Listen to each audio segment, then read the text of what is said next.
The metal doors of the detention cell slammed shut with a loud bang. Zara pressed her back against the cold wall and closed her eyes. The silver scales on her arms glowed softly in the dim light. She was scared, alone, and very far from home. Jake. Morrison walked down the long hallway outside the detention area. His boots made clicking sounds on the metal floor. He was supposed to be filing reports, but he could not stop thinking about what he had seen in the council meeting today. The way they had treated the alien woman made his stomach feel sick. He stopped walking and looked through the small window in her cell door. Zara sat on the narrow bed, her head in her hands. Her scales had turned a dark blue color.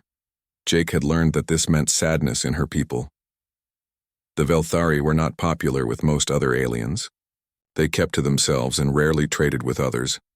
Jake knew very little about them, but he knew they were smart and had amazing technology.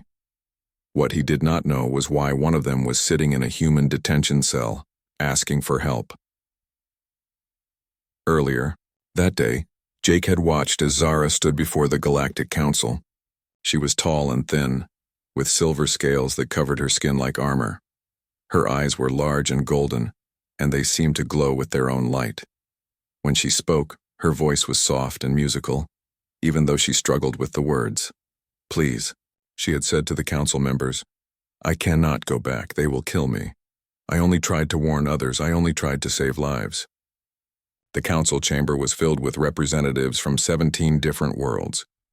There were the blue-skinned Andorians with their serious faces. The insect-like Zephyrians clicked their mandibles nervously.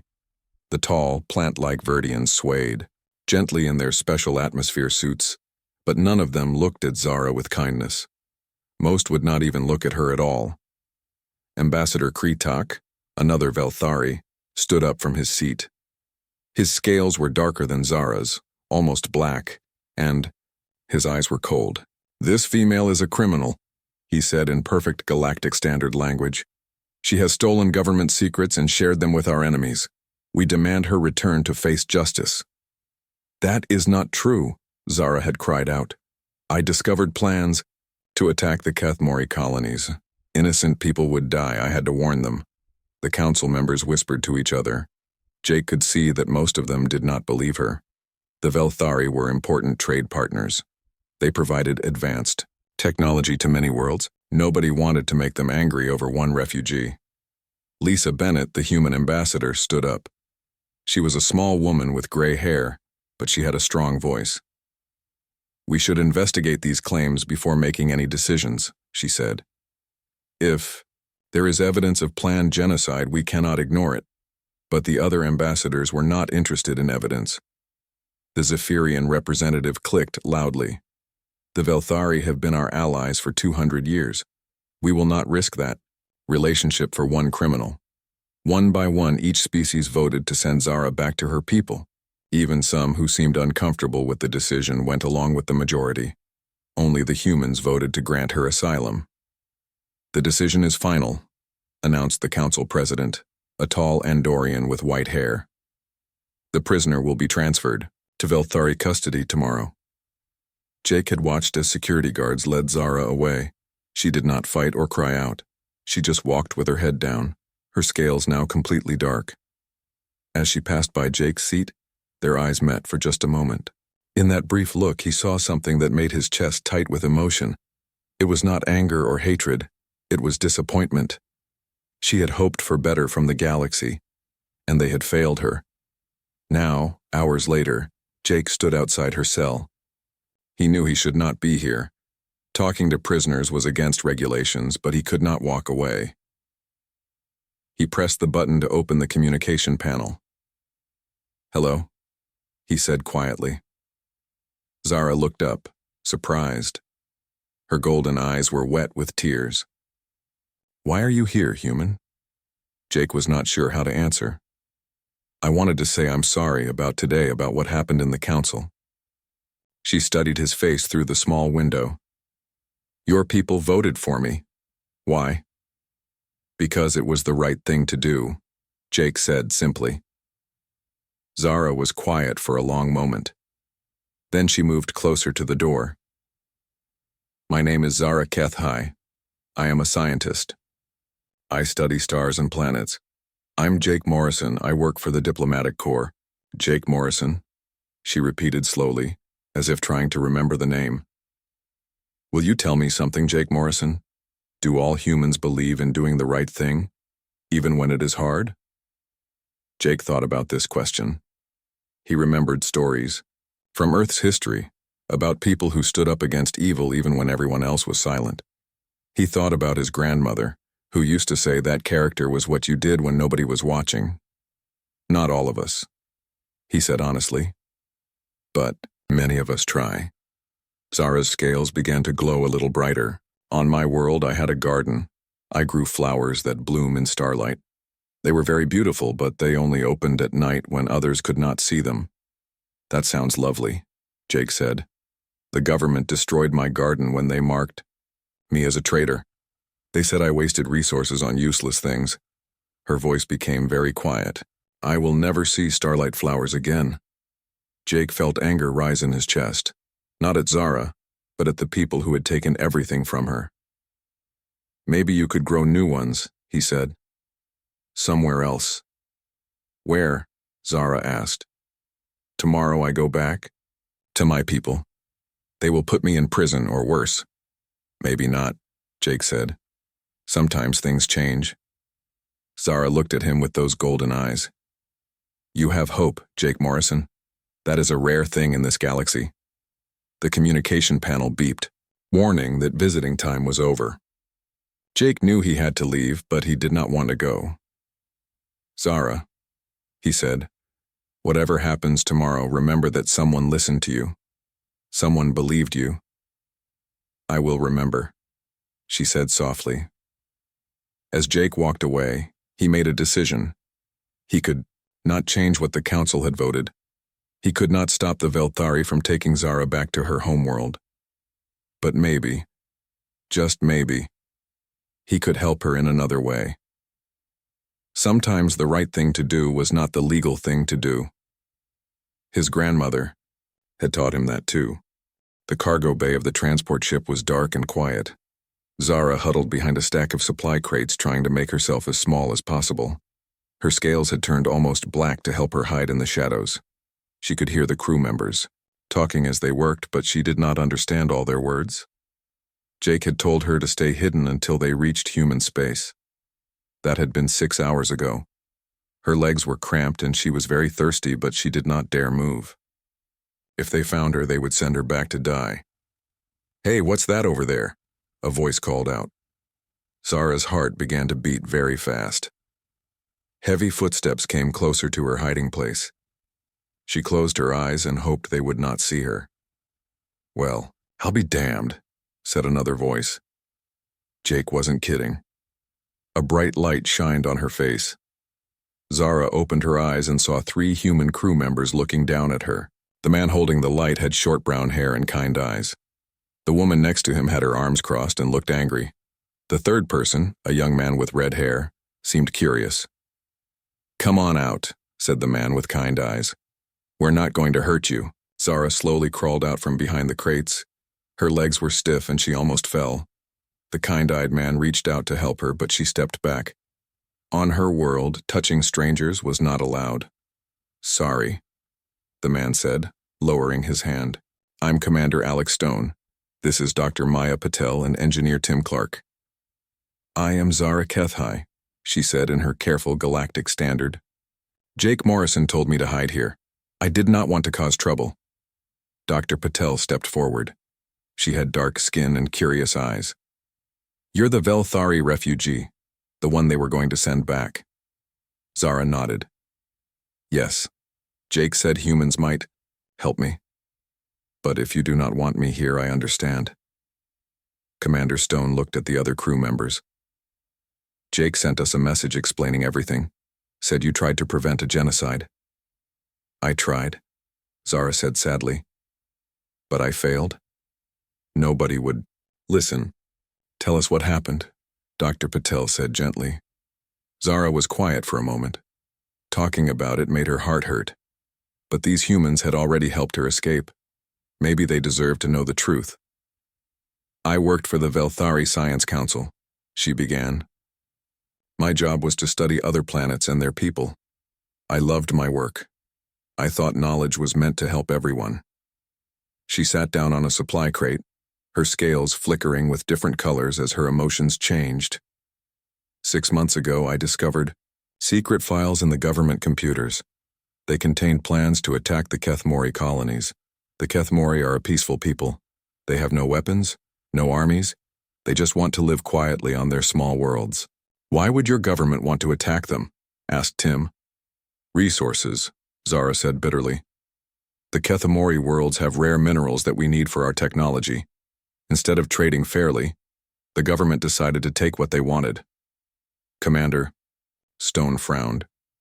And you tried to warn the Kethmori? I sent a message to their council.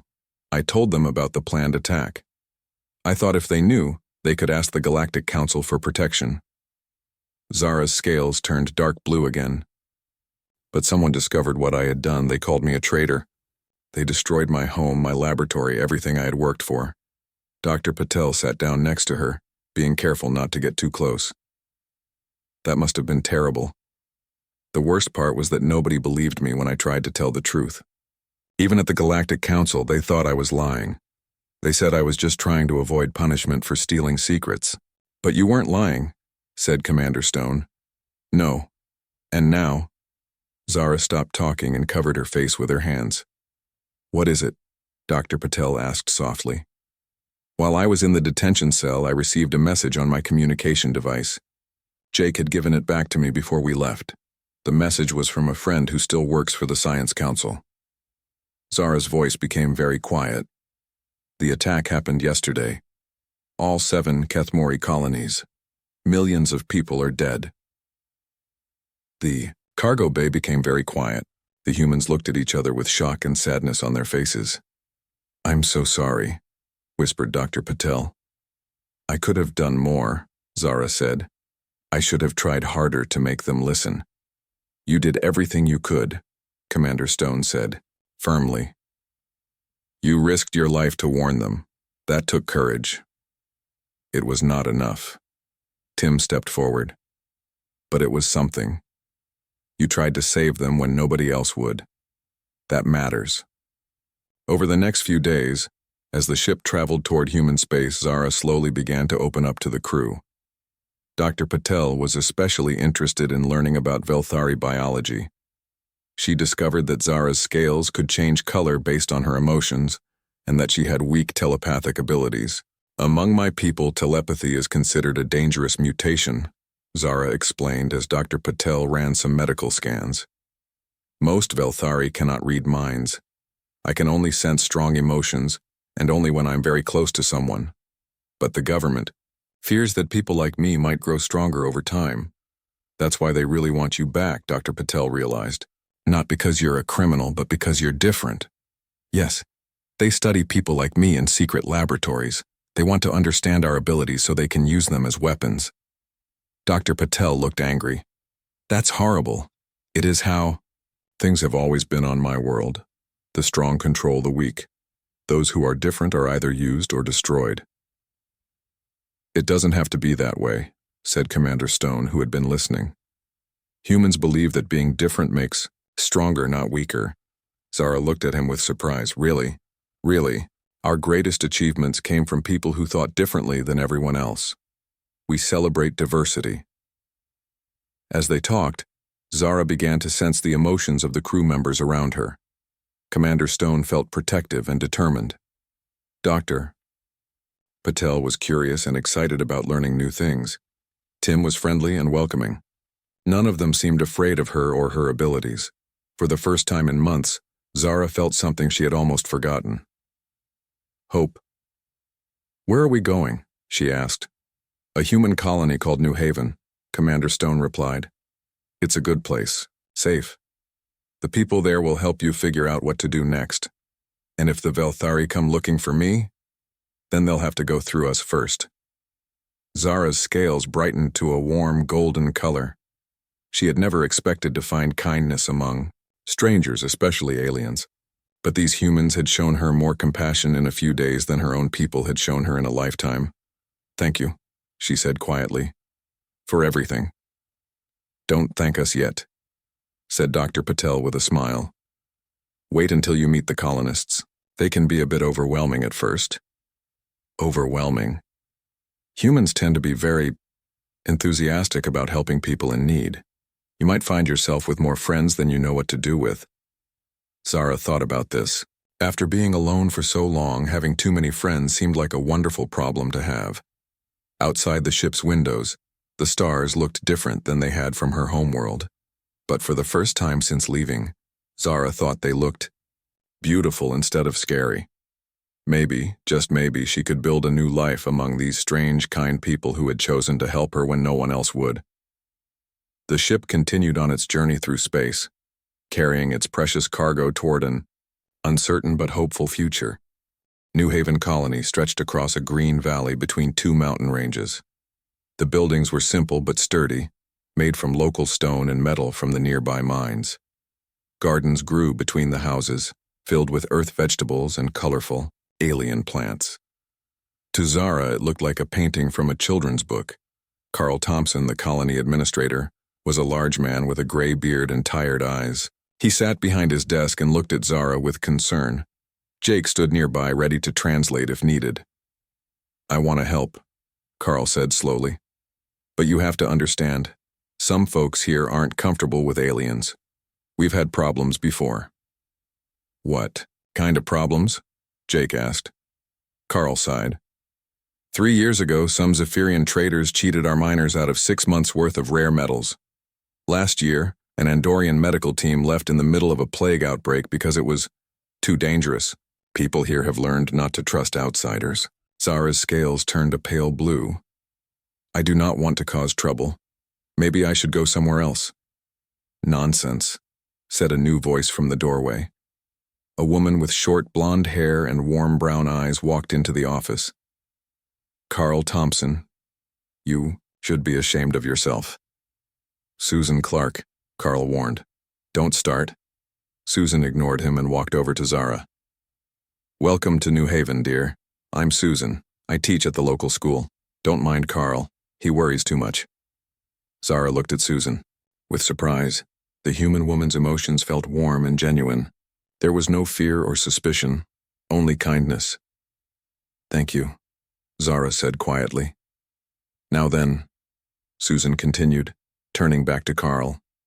"This young woman is a refugee who needs our help. What kind of people would we be if we turned her away?" Carl rubbed his forehead. "Susan, be practical. Where is she going to live? What is she going to do for work? And what happens when word gets out that we're harboring a wanted alien?" "She can stay with me until we find her a permanent place," Susan said. "As for work, we need someone who speaks multiple languages. Half our trade negotiations fail because of translation problems." Jake smiled. "See? You're already solving problems." Over.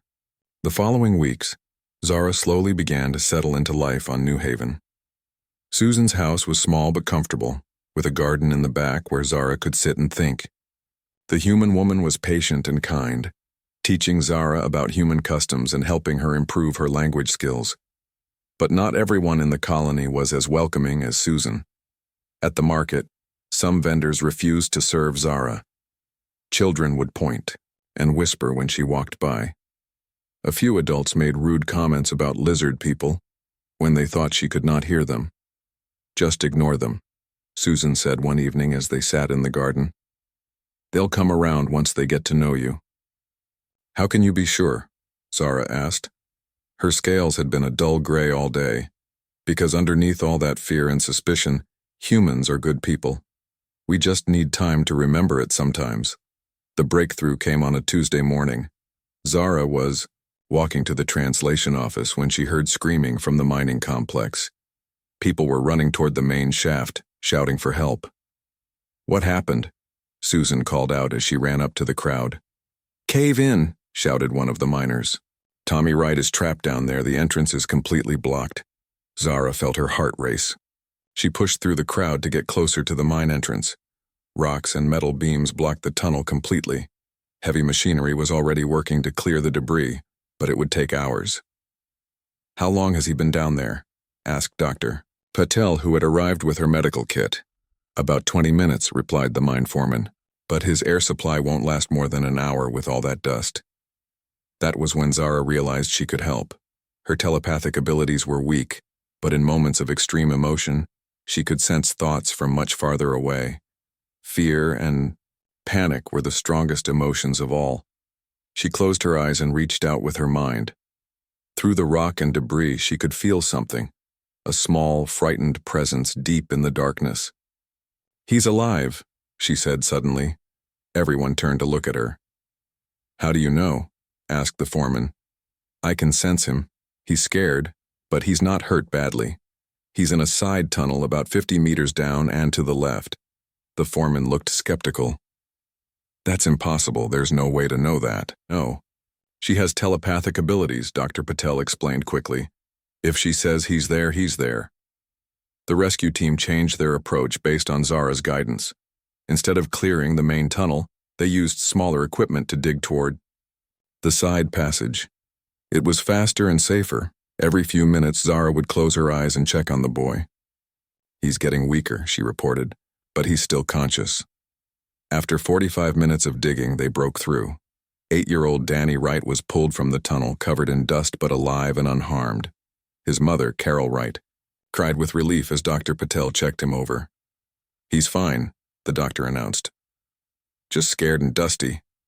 Danny looked around at all the people surrounding him. When he saw Zara, his eyes went wide. "The pretty lady with the sparkly skin," he said in a small voice. "She found me in the dark." Carol Wright walked over to Zara with tears in her eyes. "Thank you," she said simply. "You saved my boy." Zara's scales brightened to a warm golden color. "I am happy I could help." From that day forward, everything changed for Zara in New Haven. The vendors at the market greeted her by name. The children no longer pointed and whispered.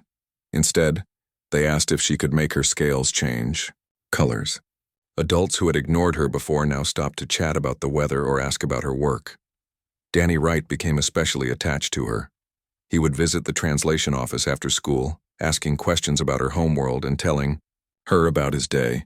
His innocent curiosity and acceptance meant more to Zara than any formal welcome could have. "Why do your scales change colors?" he asked one afternoon as they sat in Susan's garden. "They show how I feel," Zara explained. "Blue means sad, gold means happy, gray means worried." "What color means love?" Danny asked. Zara thought about this. On her home world, love was not something people discussed openly. "I do not know. I have never felt that emotion strongly enough to see what color it makes." "Well, when you figure it out, will you show me?" "Yes, Danny, I will show you." As the weeks passed, Zara began to understand what Susan had meant about humans being good people. They just needed time to see past their fears. Once they got to know her, they treated her not as an alien or a refugee, but simply as Zara. She learned to play human card games. She helped Susan in her garden, growing earth vegetables alongside plants from a dozen other worlds. She taught the local children how to count to 10 in Velthari. She even learned to appreciate human music, though it was very different from the harmonious tones of her homeworld. For the first time since leaving her planet, Zara felt like she belonged somewhere. New Haven was not just a place where she was safe. It was becoming home. But late at night, when she looked up at the unfamiliar stars, she sometimes wondered if this peace could last. Somewhere out there, her people were still looking for her. The Galactic Council still considered her a criminal, and the genocide she had tried to prevent was now a terrible reality that haunted her dreams. Still, when morning came and Danny knocked on the door asking if she wanted to see the new baby animals at the farm, Zara's scales would brighten with happiness. Whatever the future brought, she would face it with the strength she had found among these remarkable humans who had chosen to see her worth when the rest of the galaxy had turned away. She was no longer just surviving. For the first time in her life, she was truly living. The alarm bells rang through New Haven Colony at dawn. Zara woke up in her small apartment above the translation office, her scales immediately turning dark with fear. She had heard those bells only once before, during a practice drill. But this was not practice. Jake burst through her door without knocking. His face was pale and serious. "They're here," he said. "3 Velthari ships just entered the system. They're demanding your immediate surrender." Zara's legs felt weak. She sat down on her bed and stared at the floor. After 8 months of peace, her past had finally caught up with her. "How long do I have?" "The Colonial Council is meeting right now to discuss options." "But Zara," Jake's voice was gentle, "the Galactic Council is backing their claim. If we don't hand you over, they could cut off all trade with human colonies. They might even expel humanity from the Council entirely." Through the window, Zara could see people running in the streets. Some were heading toward the spaceport, probably hoping to leave before trouble started. Others were moving in the opposite direction, toward the town center where the council building stood. "I have to go," Zara said quietly. "I will not let innocent people suffer because of me." "No," Jake said firmly. "We're not giving up that easily." At the emergency council meeting, the debate was fierce. Carl Thompson sat at the head of the table, looking older than his 55 years. Around him, the colony's leaders argued about what to do. "We have no choice," said Paul Martinez, the head of mining operations. "If we protect her, they'll destroy our economy. We have families to think about." "And what about our conscience?" shot back Susan Clark. "Zara saved a child's life. She's one of us now." Dr. Patel stood up from her seat. "I've been studying the medical data we collected from Zara. Her telepathic abilities aren't dangerous, they're evolutionary. Her people want her back because she represents the future of their species, and that terrifies their government." "All the more reason to hand her over," said Martinez. "We can't fight an entire alien civilization over one refugee." "Why not?" asked a new voice from the back of the room. Everyone turned to see Danny Wright's mother, Carol, standing in the doorway. Behind her were dozens of other colonists, miners, farmers, shopkeepers, teachers. Their faces were determined. "Why not fight for her?" Carol continued as she walked into the room.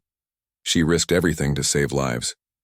When my boy was trapped in that mine, she didn't hesitate to help. Now she needs our help." "Carol, be reasonable," Carl said. "This isn't just about Zara anymore. If we refuse their demands, they could attack the colony." "Let them try," said Tom Bradley, the colony's chief engineer. "We didn't come to this frontier world to be safe. We came here to build something better than what we left behind on Earth."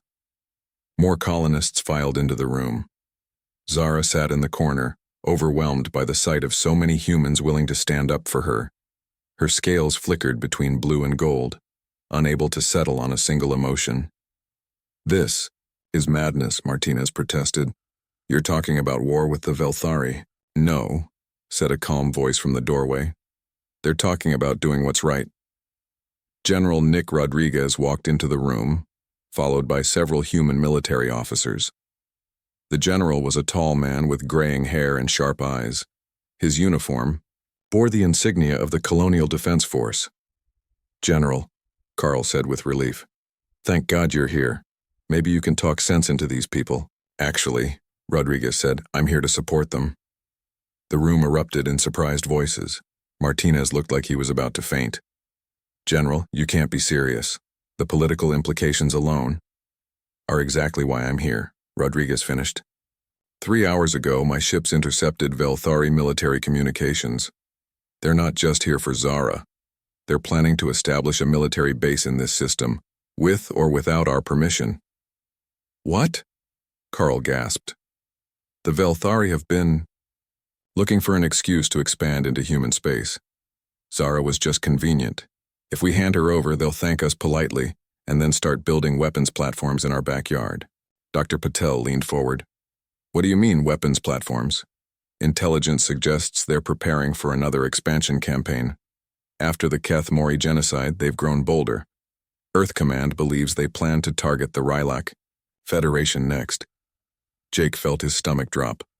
Another genocide? Millions of lives, Rodriguez confirmed. And if we let them establish a foothold here, we become complicit in whatever they do next. Zara stood up suddenly, her scales bright red with anger. No, she said firmly. I will not let my people use me as an excuse to hurt others.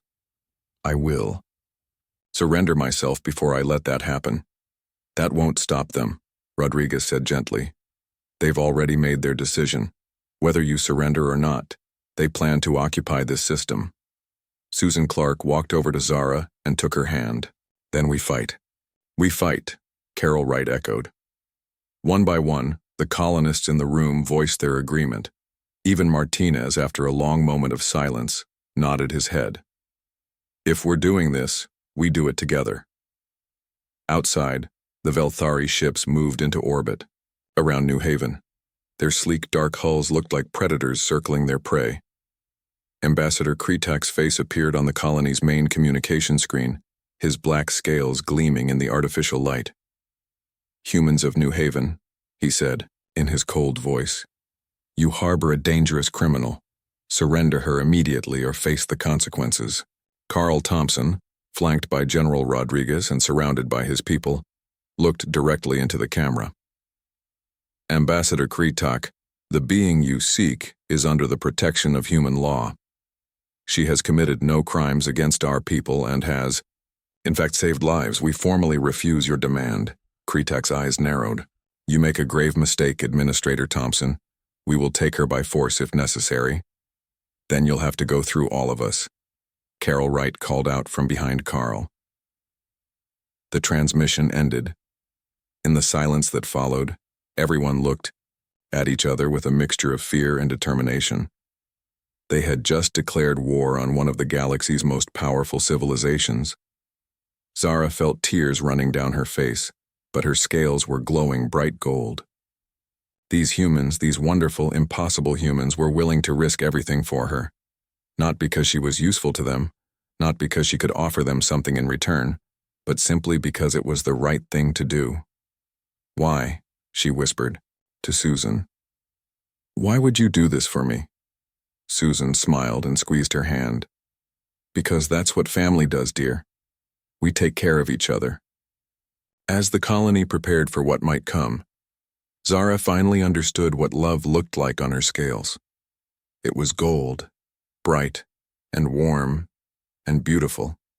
The same color as hope, as courage, as the decision to stand up for what was right even when the whole galaxy was watching.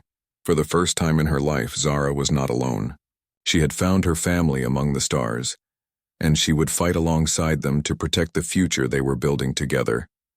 The Velthari ships powered up their weapons, but the humans did not back down. Whatever happened next, they would face it as one people, united in their belief that some things were worth fighting for. The battle for Zara's freedom, and for the soul of humanity itself, was about to begin. The standoff lasted 3 tense days. Velthari warships hung in space above New Haven like dark clouds, their weapons trained on the colony below. The humans had set up defensive positions around the town, but everyone knew their small militia could not stand against advanced alien technology. Zara spent those days helping where she could. She used her telepathic abilities to sense the mood of the Velthari crews above, reporting that they seemed nervous and uncertain. This was not the easy mission they had expected. On the third morning, everything changed. Jake was monitoring the communication channels when his equipment picked up multiple jump signatures at the edge of the system. His heart raced as he tried to identify the new arrivals. Carl, he shouted, running into the command center. We've got company. The main screen lit up with sensor data. 12 ships had just emerged from hyperspace, their hulls gleaming silver and blue in the starlight. They were human vessels led by a massive battlecruiser that dwarfed the Velthari ships. This is Admiral Kate Rivers of the UES Liberty, came a strong female voice over the communication system. Velthari vessels, you are ordered to withdraw from human space immediately. Ambassador Kretak's face appeared on screen, his scales dark with anger. Admiral Rivers, this is a lawful extradition mission. The criminals you harbor must face justice. The only criminals here are the ones who committed genocide against the Kethmori. Admiral Rivers replied coldly. We have evidence of war crimes, Ambassador. Evidence that your government has been trying very hard to hide. Zara felt her scales brighten with hope. They know, she whispered to Susan. Someone finally listened to the truth. On the screen, Admiral Rivers continued speaking. For the past 8 months, human intelligence services have been investigating the Kethmori massacre. We have recovered data from the destroyed colonies, intercepted communications, and testimony from survivors who escaped the attack. Jake's equipment suddenly displayed dozens of files, documents, recordings, photographs. The evidence of Velthari war crimes was overwhelming and undeniable. This evidence has been presented to the Galactic Council, Admiral Rivers said. Several member species have formally condemned the Velthari government and demanded accountability. The Andorian Republic has severed diplomatic relations. The Zephyrian Collective has suspended all trade agreements. Kritik's image flickered as he received urgent messages from his homeworld. His confident expression began to crack. These accusations are false, fabricated by human spies. The accusations come from Zara Kethai herself, Admiral, Rivers said firmly. A brave scientist who risked everything to warn innocent people about your government's plans. She is not a criminal, Ambassador. She is a hero. General Rodriguez stepped forward in the colony command center. Admiral, what are your orders? The Velthari have exactly 1 hour to withdraw from this system, came the reply. If they refuse, we will remove them by force. The next hour was the longest of Zara's life. She stood with the colonists in the town square, watching the sky and waiting to see if her people would choose war or retreat. With 10 minutes left in the deadline, the Velthari ships began to move. One by one, they activated their jump drives and disappeared into hyperspace. Ambassador Kritak's final transmission was brief and bitter. This matter is not finished, he said. The Velthari do not forget those who betray us. Neither do humans, Admiral Rivers replied. And we never abandon our own. The celebration in New Haven lasted until dawn. People danced in the streets, shared food and stories, and welcomed the human fleet personnel who came down to the surface. Zara found herself at the center of it all, receiving hugs and congratulations from people who had become her family. Danny Wright ran up to her with a big smile on his face. Zara, the bad guys are gone. You're safe now. Zara knelt down to his level, her scales glowing bright gold. Yes, Danny, I am safe. We are all safe. Does this mean you'll stay with us forever? Zara looked around at the faces surrounding her. Susan with her warm smile, Jake with his determined eyes, Carol Wright with tears of joy on her cheeks, Carl Thompson looking proud and relieved. These people had risked everything for her. They had faced down an alien fleet because they believed she was worth protecting. Yes, she said softly. I think I will stay here forever. Admiral Rivers met with Zara privately the next day. The Admiral was a stern-looking woman with silver hair and kind eyes. She had spent 30 years defending human colonies across the galaxy. Ms. Kethai, she said formally. On behalf of the Human Colonial Authority, I would like to offer you full citizenship and protection under human law. What happened to you will never happen again. Thank you, Zara replied. But I want to do more than just hide among humans. I want to help others who are running from their own governments. Admiral Rivers smiled. I was hoping you would say that. We're establishing a new refugee assistance program, and we need someone with your experience to run it. Someone who understands what it means to lose everything and start over. Over the following months, Zara threw herself into her new work. She helped establish safe houses on a dozen human worlds, created translation programs for refugee services, and worked with Dr. Patel to develop better ways of helping alien refugees adapt to human society. Her telepathic abilities, enhanced by human medical technology, made her uniquely qualified to help traumatized refugees deal with their experiences. She could sense their pain, their fear, their hope, and help them find the strength to rebuild their lives. The first group of refugees she helped were survivors from the Rylak Federation, fleeing a new Velthari expansion campaign. After that came political dissidents from the Andorian Republic, religious minorities from the Zephyrian Collective, and scientists from a dozen different worlds who had been persecuted for their research. Each group brought their own challenges and their own stories of loss, but they also brought hope for a better future, and Zara made sure they found it among the human colonies. 5 years after the standoff at New Haven, Zara stood before the Galactic Council once again. But this time, she was not a refugee begging for asylum. She was Ambassador Zara Kethai, the first non-human to represent humanity in galactic affairs. The council chamber had changed too. The Velthari seats were empty. Their government had collapsed after evidence of multiple genocides came to light. The Kethmori had a new representative, one of the few survivors of the massacre. Several new species had joined the council, many of them refugees who had found new homes among human worlds. The Refugee Assistance Program has helped over 10,000 displaced beings find new lives, Zara reported to the assembly. These people have not just survived, they have thrived. They have become scientists, teachers, artists, and leaders in their new communities. She paused and looked around the chamber, her scales glowing with confidence. This is what happens when we choose compassion over convenience, when we reach out to those who have been abandoned by others. Humanity has shown the galaxy that our differences make us stronger, not weaker. After the session, Zara returned to New Haven for a visit. The colony had grown into a small city, with buildings reaching toward the sky and parks filled with plants from 100 different worlds. At the center of town stood a memorial to the Kethmori victims, tended by children from dozens of different species. Danny Wright, now 13 years old, met her at the spaceport.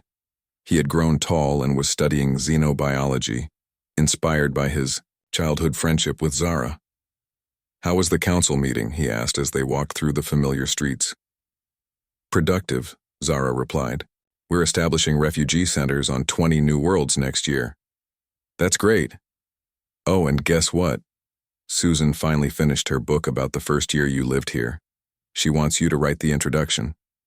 Zara laughed, a sound like musical chimes. "I would be honored."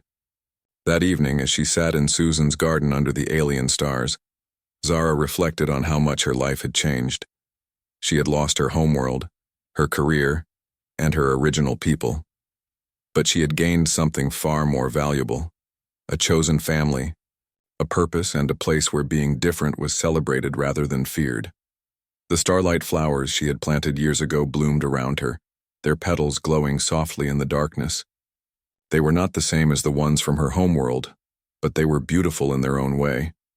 Like her new life, they had grown from seeds of loss into something wonderful and unexpected.